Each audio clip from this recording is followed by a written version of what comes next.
Mind you, what sort of saucy slogan could I slap on the gift tag to make the neighbors choke on their eggnog?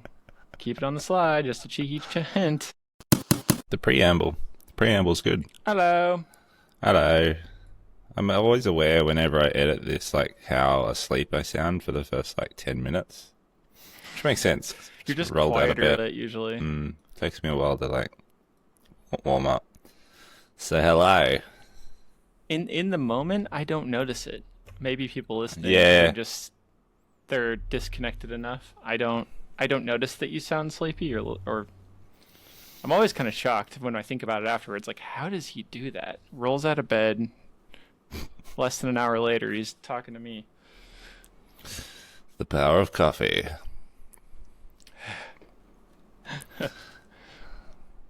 Yeah, my buddy did not want to wake up this morning.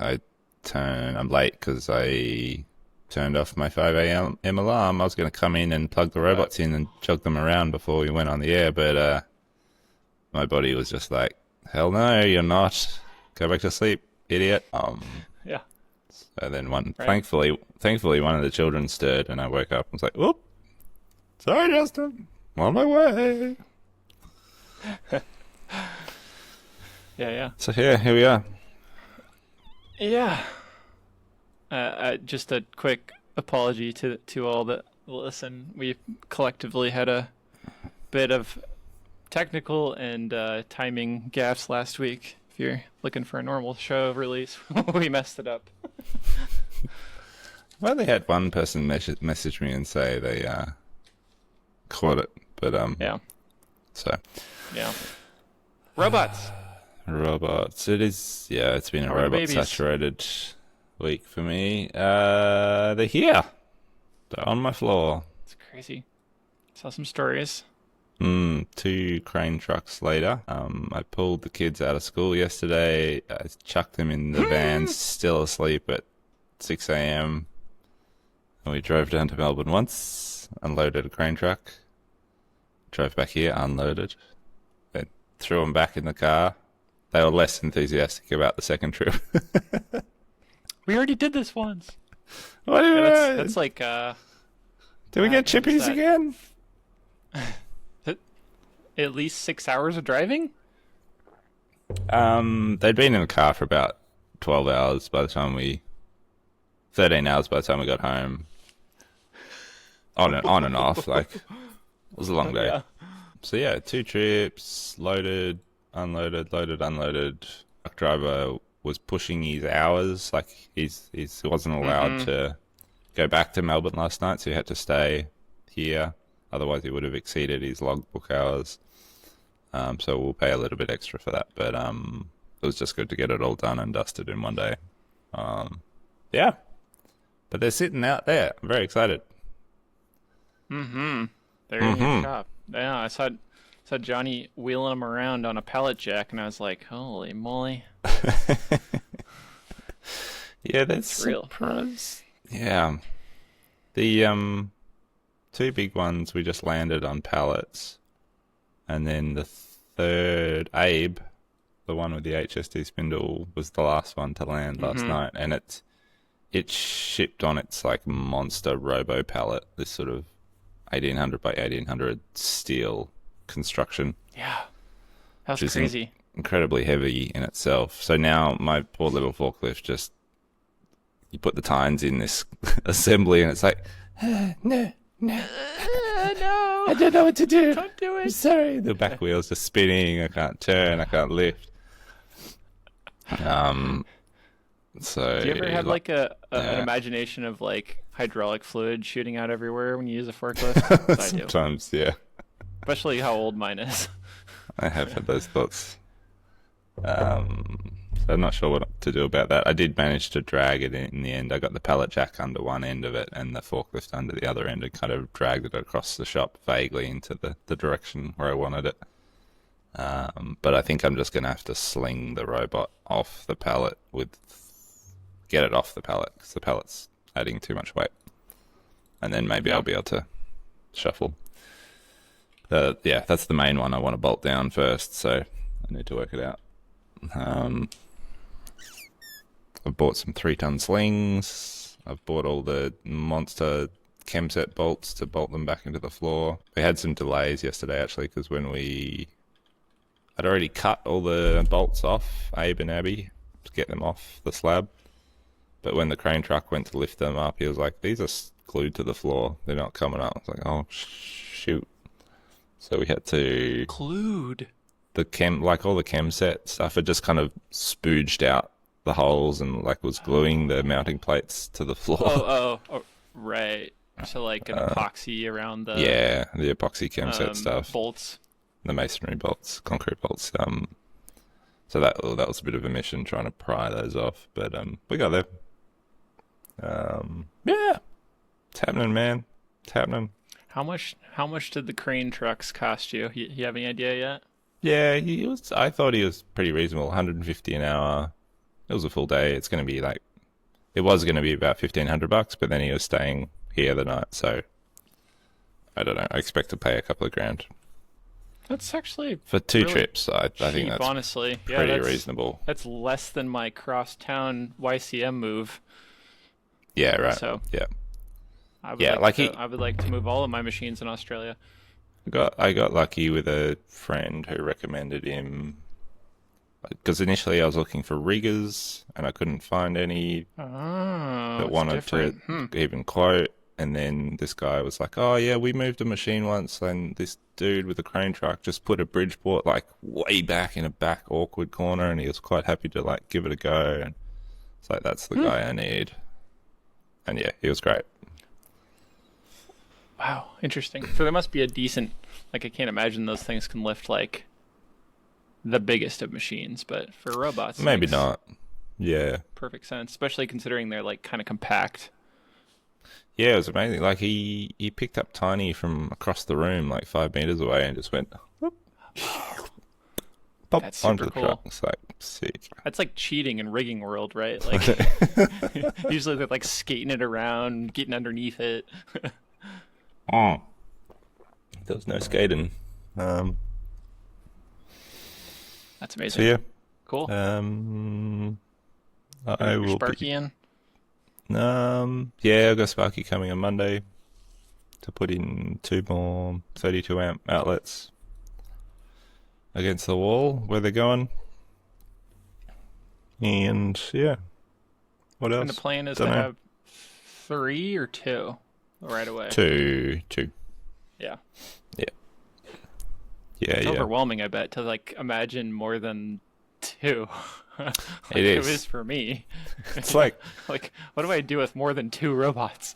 I don't know, it's like 2 simultaneous agent chats in Cursor or something. Your brain can only cope with so many ideas at once. It's like, no, 2 is enough right now. That's a good segue. One of my biggest unlocks this week was, I don't know why I didn't think about this.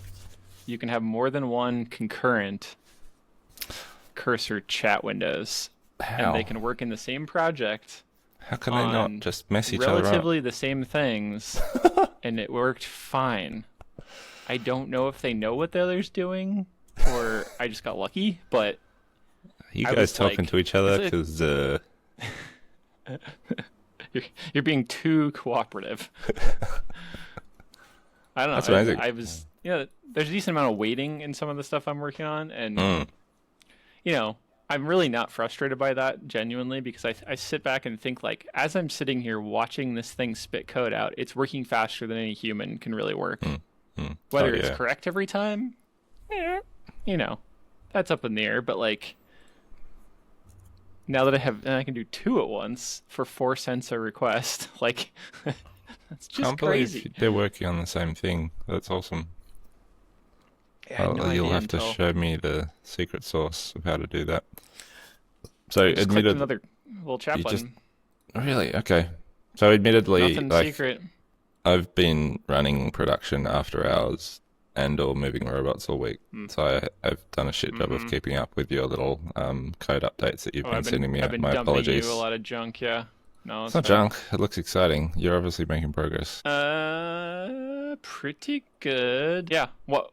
I'm curious about your rapid coding project. Mm. What's that like? What do you? Have you started something? Yeah, I've built a cursor agent. Cursor It's agent. a different way of thinking about cursor. It occurred to me because I want, I've chatted about this already, but like I want Ben or Rowan, like John and I are going to train up and be ABB programmers as part of this project. But that's not for the whole team.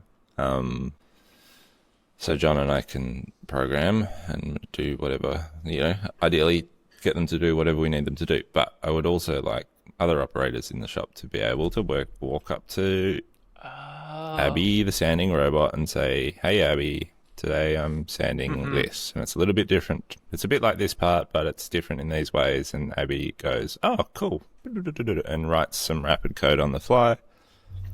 Maybe passes it through a simulation step for safety. And then that file was immediately replaced on the controller and you can hit run. Obviously, that's a little bit pie in the sky, but it's also incredibly feasible with these tools that we're sitting on. Yeah. So I was thinking about the stack and I thought, well, Cursor can do file management.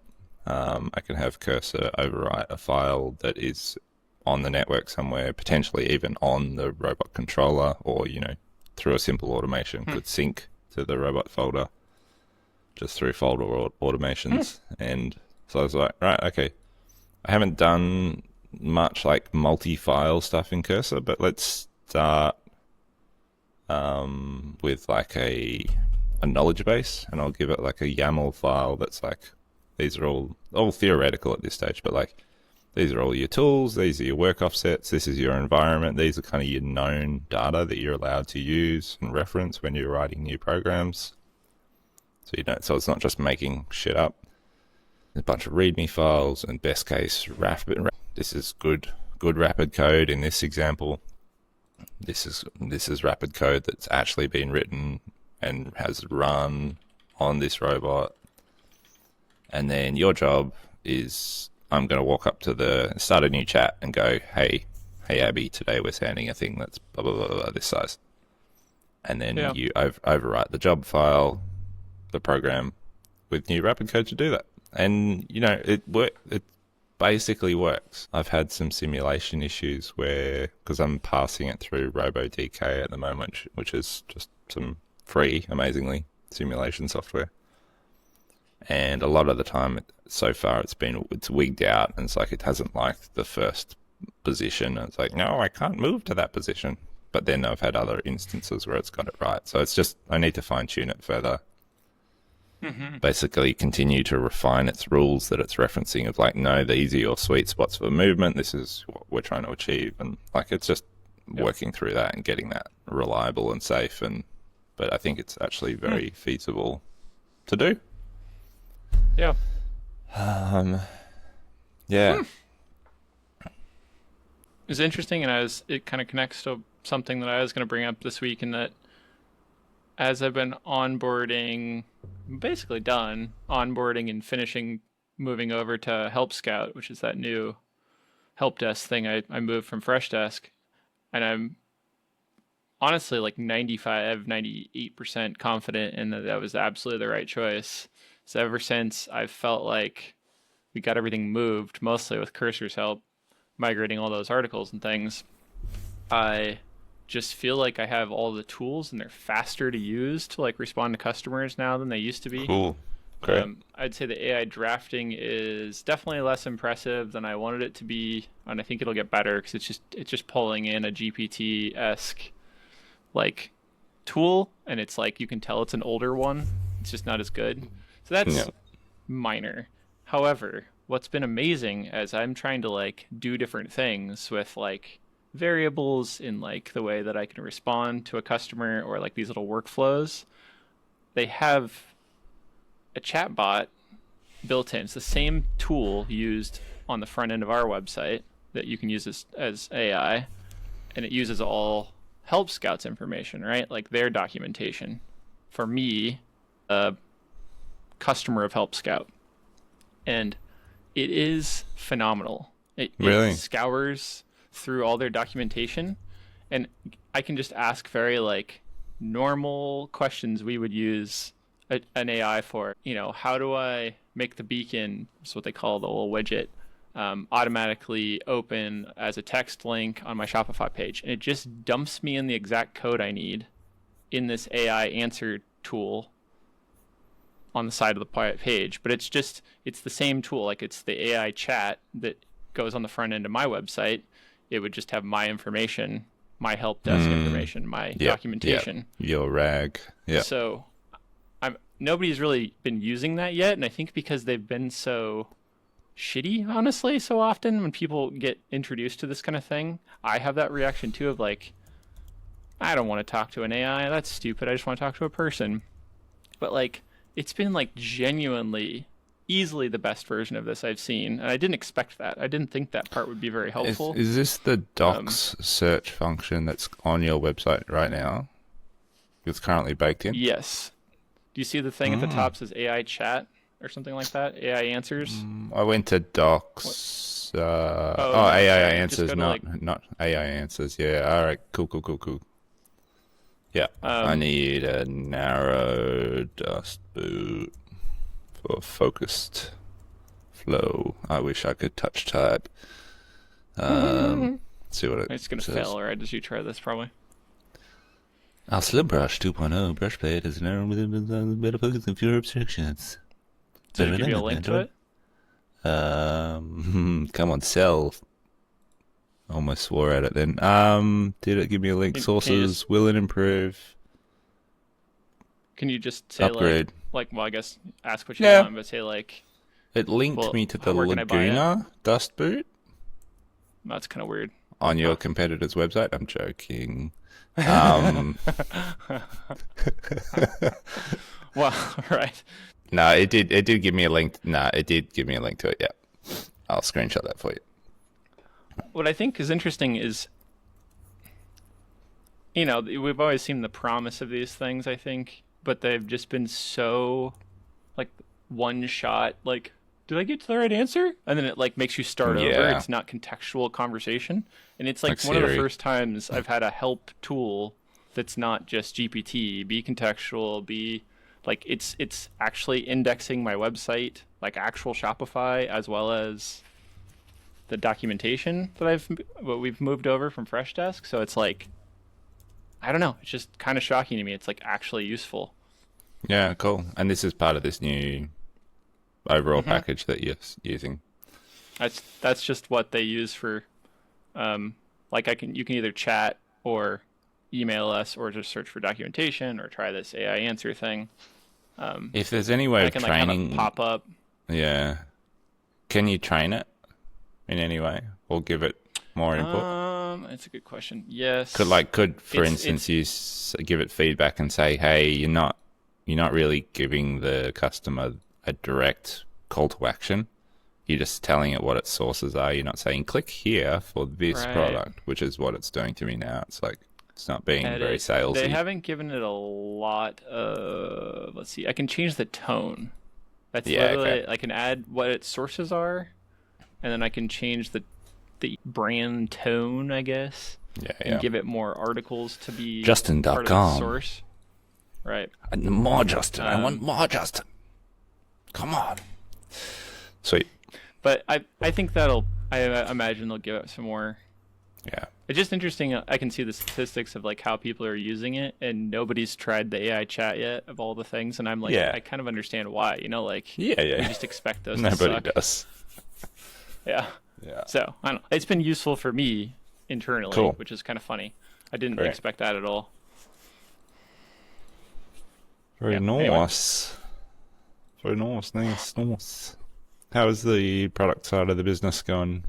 You're busy coding, but like, how's the rest of it tracking? Guess not as fast as it should be. Kind of like in a lot of, like I mentioned, a million different things, probably just unfocused of what to actually work on. There's, a couple really good things, but I'm not really driving any single one of them. Oh, in terms of development. Sure. Yeah.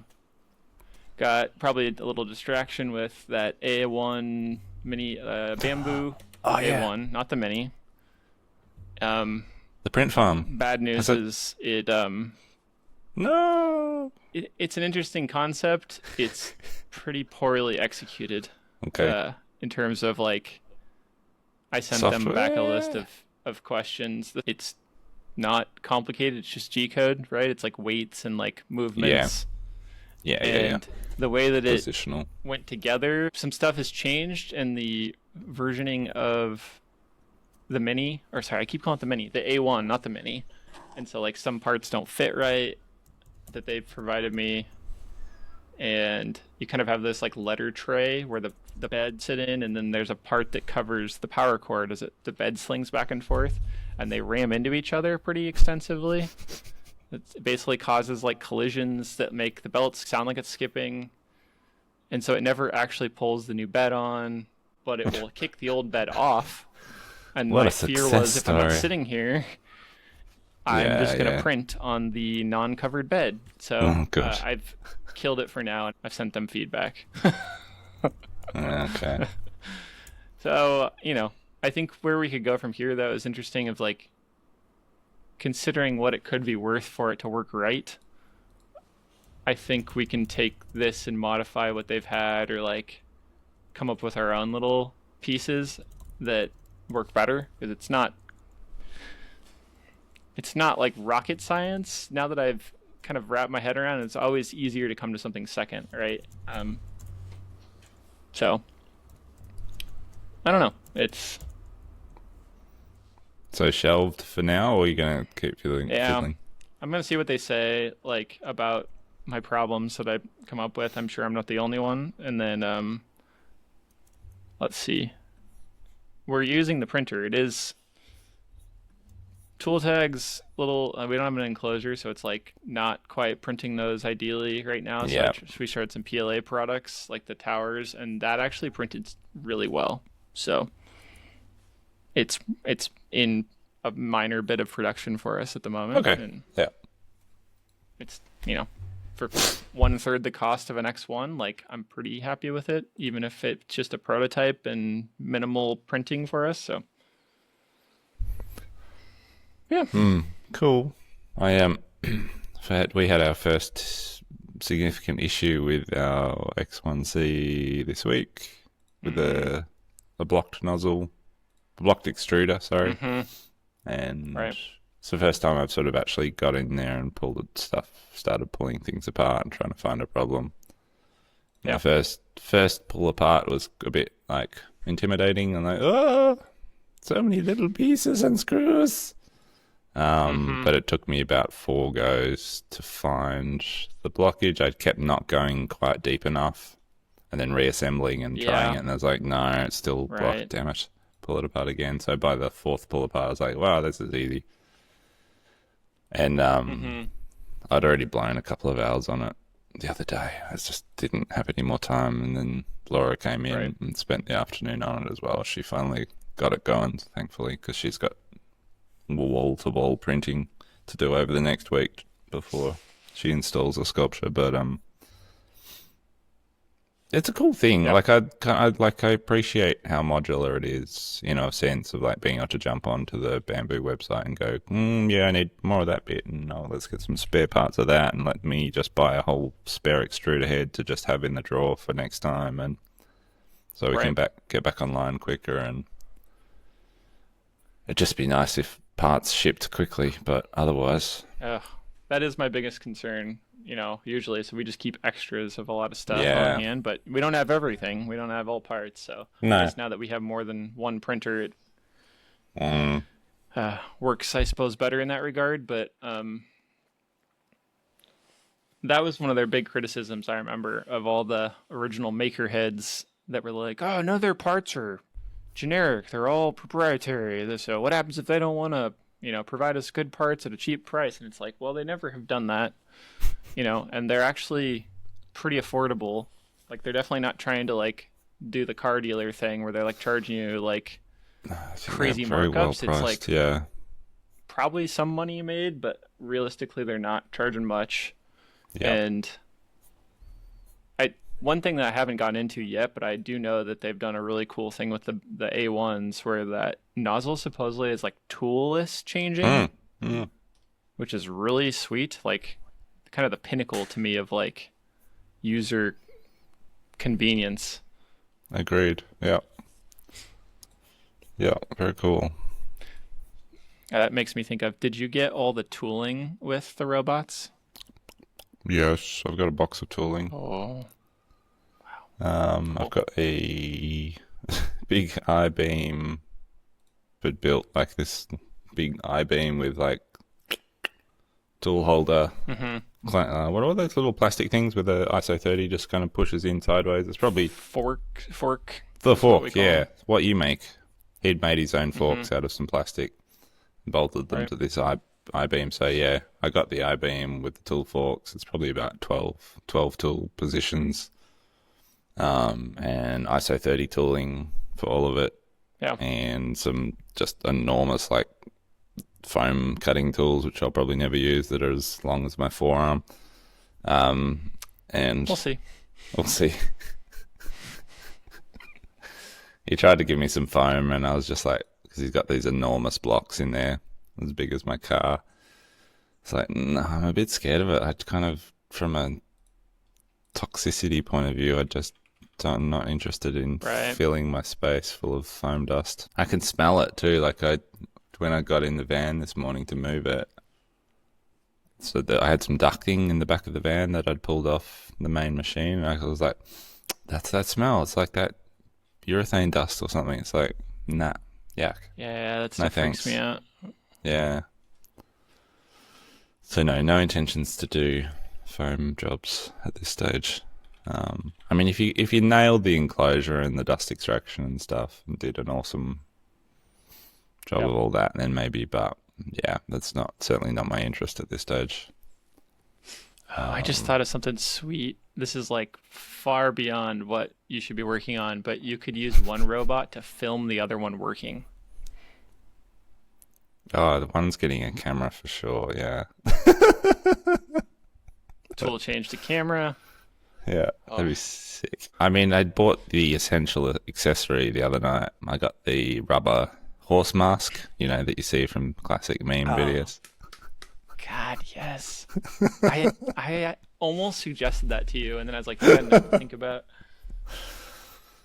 Comes out of the Um, horse trailer.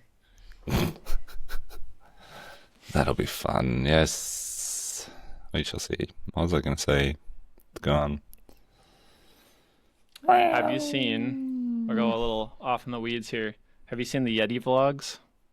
Day 3 of hunting for humans. Still no humans, but I did find this bottle of blue candy called Viagra. Let's give it a try. I'm not sure what was in that candy, but let's just say I could build a deck out of the wood between my legs. No, what's that? Oh, Who's there's a Yeti? link down here. What the hell? Oh, is this like It is. I VO3? mean, frankly, I'm already tired of it, which is kind of sad, but maybe I just watch too much TikTok.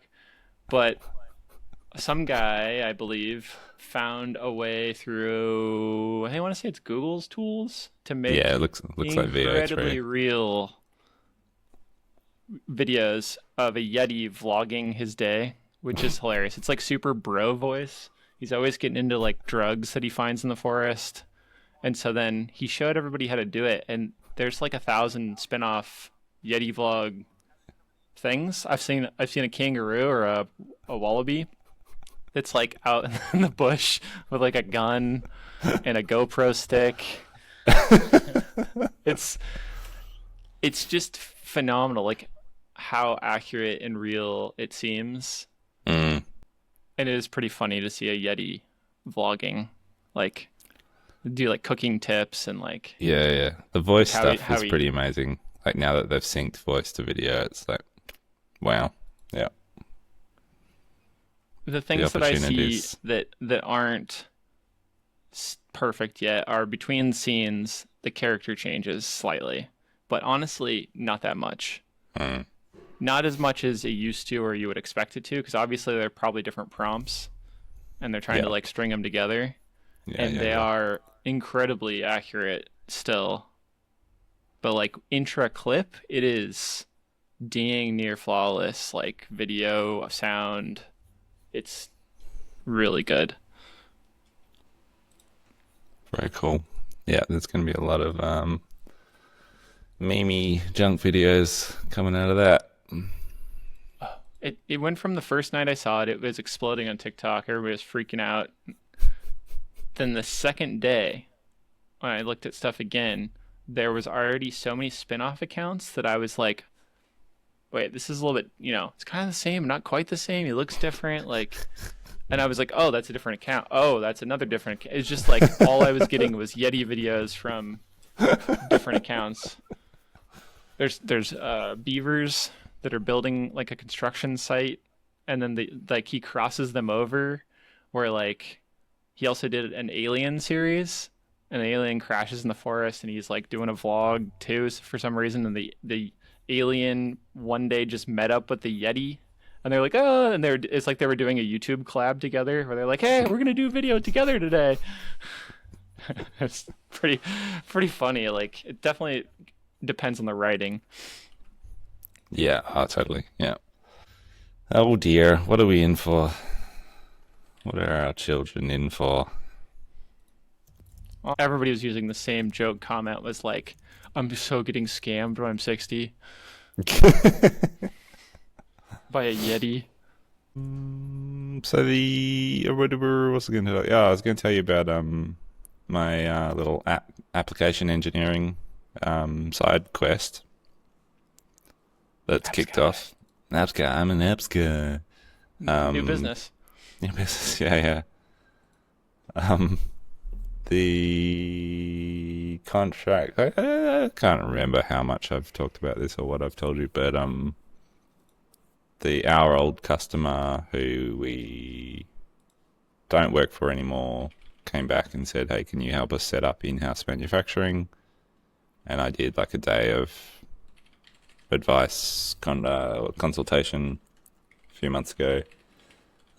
Anyway, they've come back and they want to proceed with me providing a turnkey setup for their in-house manufacturing. So like specifying all the machines, coordinating their install, setting them up with all their production files, blah, blah, blah, etc., etc. So that's kicked off, and I don't have a huge amount of capacity, brain space, but yeah, I'm gonna pull in some help where I need it. I was gonna say, Yeah, it's a big project.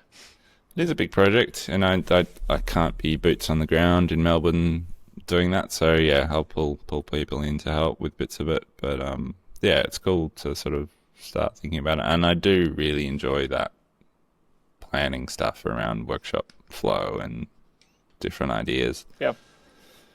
It's a pretty fun space to be in and consider. I've never done it for anyone else before, so it's a curious thing. But it is quite pleasing to do it for such a distinct product line. Like it's literally setting up a flow for one substrate, different outputs from that one material, but basically only machining one material, only painting one material. Basically just different shapes of the same thing. It's quite contained and simple in one way, but fun to think about. Give you a year and you're gonna be an apps guy for robots too. This is gonna be like the same concept where you're like, well, if we just added a couple arms Yeah. and a conveyor belt. Sure. Sounds fun. I'll sign up for that. But yeah, meanwhile, not much time. Just been busy. Right. Busy.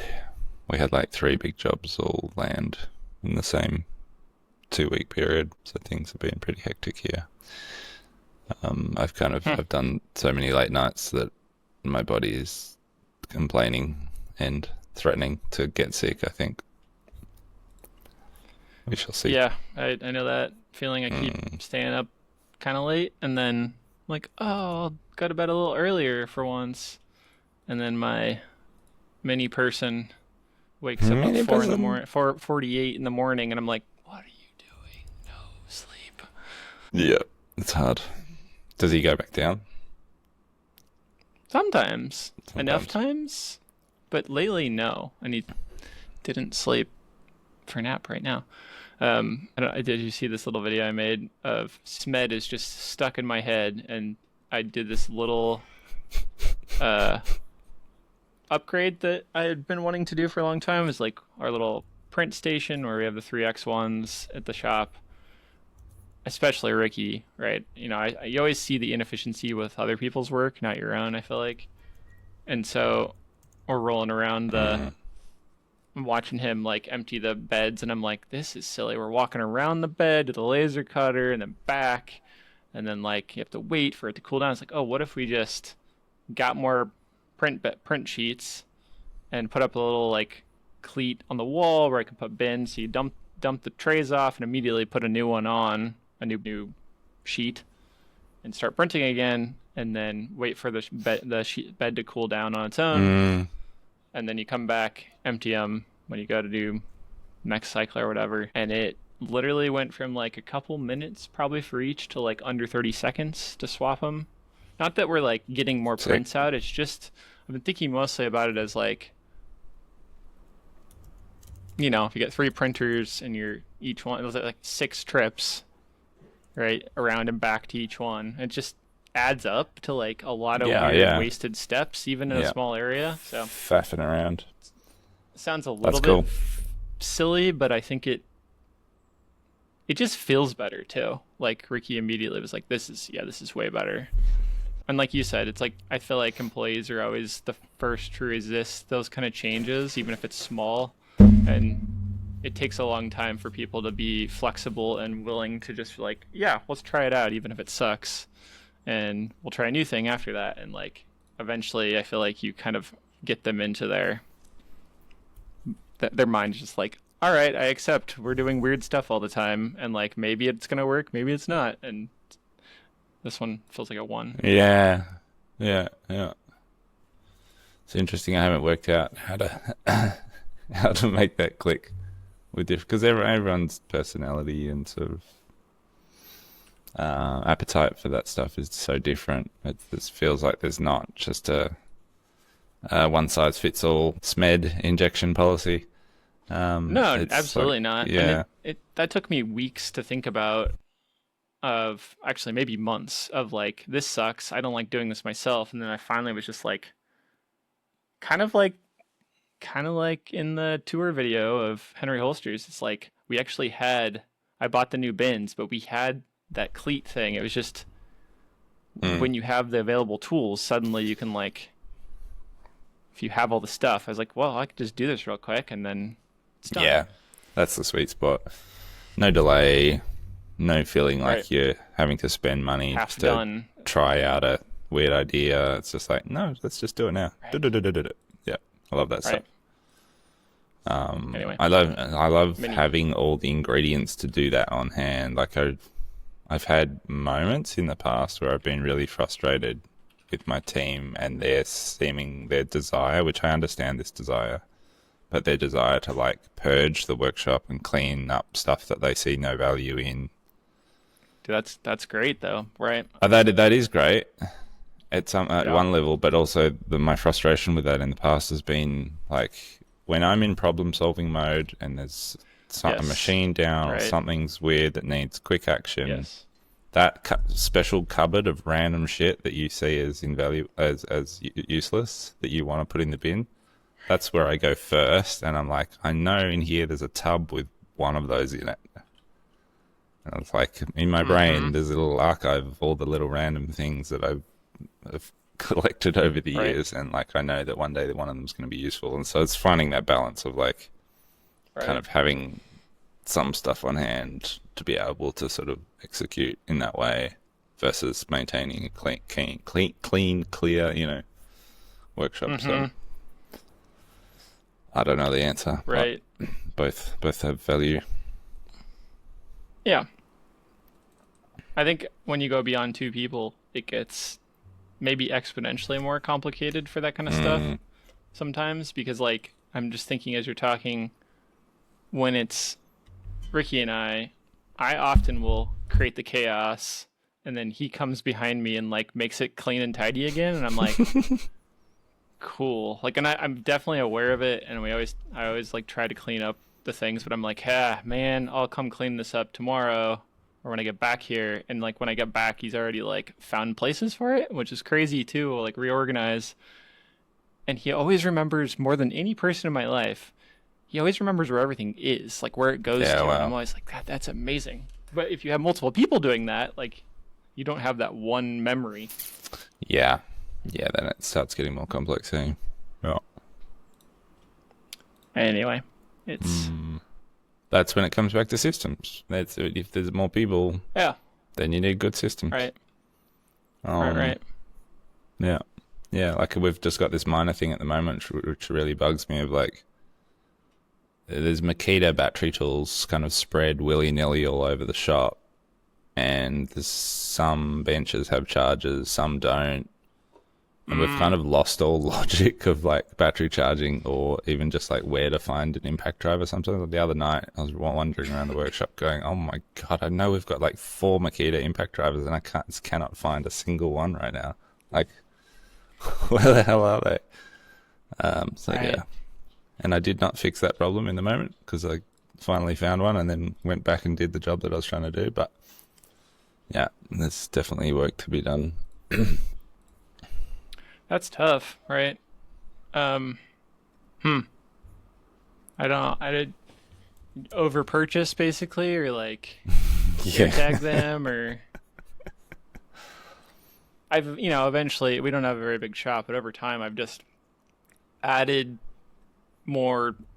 Now it's like they're like $100 for like a brushless little 12-volt Milwaukee drill without That's a so battery, good. and it's Yeah. like I put them into the mill room and like into the assembly area. It's just like I kind of am always, this guy I used to listen to all the time. He'd always say like I put trash cans everywhere.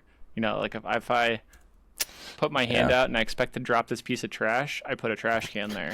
Like I guess I'm like that with tools. It's like, oh, here's where I work, and I don't want to walk across the shop for a screwdriver, so I'm going to put screwdrivers here. Yeah, nice. But yeah, small shop, different. Speaking of small shop, the other night when I was here prepping for Robot Move Day, I was running cycles on Cameron, and they were about a 4-minute cycle. And so every downtime between cycles, I was just clearing space for the robots. And I cleared about the whole back corner of the shop. I basically emptied, and it was so satisfying to find that much space. Like I found about 100 square meters, or like 25% of our floor space, of just like shuffling stuff around and going, wow, that, we had a bench that was a previous employee's bench from the downsize, over a That's year ago, huge. that we just never properly, it just collects junk. Like sometimes we use it, Yeah. but most of the time it's just got crap on it. I was like, cool, I'll clear that and I'll move that there, and then that means all of this material can park in there, and blah, blah, blah, and just like found so much space. And I could have kept going. Like I could have done that for days and just continued to like, no, that needs to go in there, blah, Yeah. blah, blah, blah. That was really, like, it's been really reassuring, actually. I moved the table saw and the router and just compacted that into the sort of central zone. And it was really reassuring, actually, in terms of our future workshop move, which is going to be significantly smaller. Doing this exercise and going, hey, no, this is going to work. Like, it's going to be possible. We can be much smarter about space. And we're just very sloppy at the moment because we've got more than we need. Yeah. If you're trying to figure it out too, he said 1,000 square feet. So That's- yeah, 100 that's like square meters. that's like half of half of my shop. Yeah. That's crazy. Well, coincidentally, the area I cleared is pretty much exactly the area that I'd taped out to be our new shop in that corner. Like I'd simulated like what the new shed's going to look like, and it's basically that whole corner that I cleared the other night. Do you imagine that you're going to do less work, like less jobs? Or are you trying to do the same amount in just less space?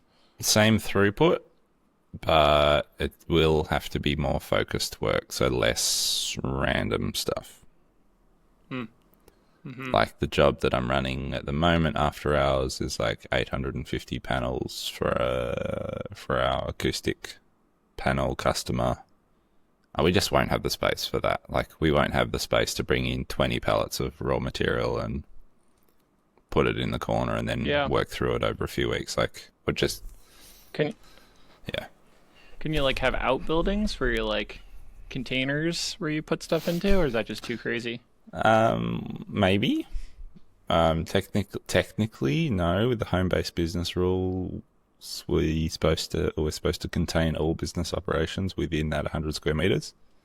Oh, Will there be shipping containers on the property? Yes, there are already.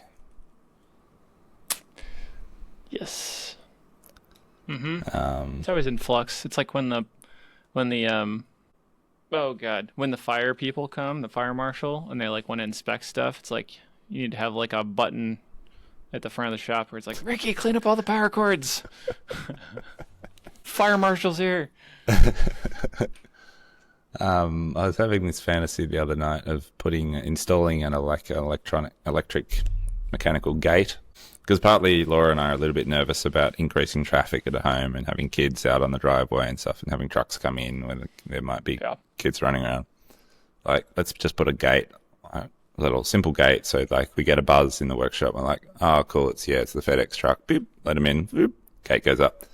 But then I was having this fantasy of just installing like a voice LLM in the fence post. And so, like, you have to roll in. You have to have a conversation with this, like, slightly unhinged fence post. And state your intention and convince it to open the gate for you. That's good. Yes, I like it. What is the answer? I don't know. Not in the mood for riddles. Come on. Let me in. Speaking of riddles, what you sent me, what you're chatting with my website bot. What in the did you is that your language? Did you write this? No, that was my unhinged Okay. drinking partner, one of my sim theory assistants. Okay. I was like, I've never heard you speak. Fair dinkum, mate. I reckon that stocking surprise idea's got legs, but let's crank the Christmas chaos. If I slipped a dodgy elf costume on that same Spud Polly's doorstep. Am I cussing? Wait. I've been trying to jailbreak Justin's web chat. But I failed. Get my bank details. Mind you, what sort of saucy slogan could I slap on the gift tag to make the neighbors choke on their eggnog? Keep it on the slide, just a cheeky hint. I don't know what Barry's on about, to be honest. I don't know how he got onto a Christmas surprise. There must be something in his memories that's making him Do you do have a version of Gem that does this in Australian? that. Like a local dialect? I just opened Barry's memories in Sim Theory, and like the third one down is Jam enjoys dark, obscene Christmas and political humor. I must have been trying to get Barry to make something obscene at some point, and he's just remembered that. So good. I'll never forget. I'll never forget. Oh, it was during the Australian election. I was trying to make fake political texts for the party that I didn't want to get in, and then send them to my sister as if they were real political things. That's why Barry's on that train of thought, I think. Oh dear. I see. That's Barry, good. Well, I need back in to your box, Barry. go off and parent, but Cool. I was going to leave you with one life-changing event of my last week, because I got through Autodesk. I got a little creator package from. Give him a little plug here. 3D Connection. Oh, you got one. You know, the like space mouse. I've had Space Mouse, Okay. plural, since Okay. my days in architecture school. Love them. Actually, won't work on this dang computer, this laptop I use. So it's a new wireless one, and it came with a mouse, which I'm not about their mouses, but this mouse pad, I have not had a new mouse pad in like probably 5 years. Hang on, it's a It pad. is phenomenal. That is part of the kit that came with it. So it had a pad, a mouse, and actually like the space mousey thing that's in the other room right now. Just looks like a The printer mouse pad plate. itself is my favorite part, for sure. Why? It's Why? maybe it's just because it's new, but it like So the Windows texture 95. makes it like float really quickly and effortlessly. Right. Probably just speaks to like the cleanliness of my old one, I guess. But I did not perceive that was going to be so amazing. And it's like, I suppose it's expensive at like $40 for a mouse pad, but like I'm gonna buy one for my other desk. Like No way. it is fantastic. I thought mouse pads Maybe were I'm just weird. dead and gone. Sounds pretty weird to me. I mean versus the, yeah. There's some I've been thinking about it. I think it's literally the texture because it makes it have less points of contact. It's like more. It looks like And the it floats so much PEI better. bamboo plate. It does. It does. It's not quite that rough, but you can definitely feel it. Okay. I don't know. Okay. I was surprised. Pro tip. Pro tips. Mouse pads. Let's go back 40 years. 30 years. Yep. Cool, man. All right. Chat. Good to see you. Yep. Have fun with your robots. Make me videos, please. I will. I'm going to go plug one in right now. Oh, that's exciting. Okay, bye. I'm here for the live stream. Only bots. Only bots. Only horsey Hey. bots. Cool, man. No. Bye. Bye.